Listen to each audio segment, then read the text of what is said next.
আসসালামু আলাইকুম। আমার নাম মোহাম্মদ জাকির হোসেন। আমার বাড়ি হচ্ছে সেপারা। আমি প্রতিদিন দেবিদ্বার আসি অটো চালাতে। অটো চালায় আসে আমরা যে দৈনিক ইনকাম করি, সেই ইনকাম দিয়ে আমাদের চলা খুব একটা কষ্টকর হয়ে যায়। আমি দৈনিক 500-700 টাকা ইনকাম করি। তার মধ্যে দিয়ে 400-500 টাকা আমাদের খরচ সংসারের।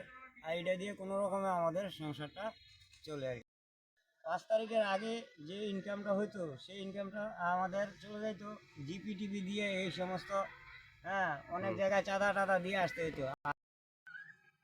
আমি 5 তারিখের আগে আমাদের ইনকাম কম ছিল, মানে চাঁদাবাজি আর গিয়া জিপির জন্য আমরা গাড়ি চালাতে পারিনি।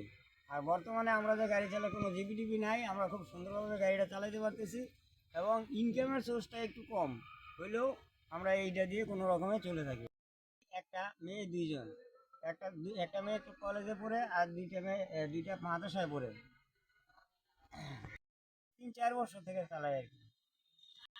আমরাও জানি আমাদের আমাদের অটো চালানোর বা পরিস্থিতি এই জন্য যে যানজটের জন্য আমরা বেশি একটা সুবিধাজনক করতে পারি না। আর দেবিদ্বার কলেজ রোডের মধ্যে, চত্বর থেকে কলেজ রোডের মধ্যে খুবই একটা যানজট পড়ে থাকে।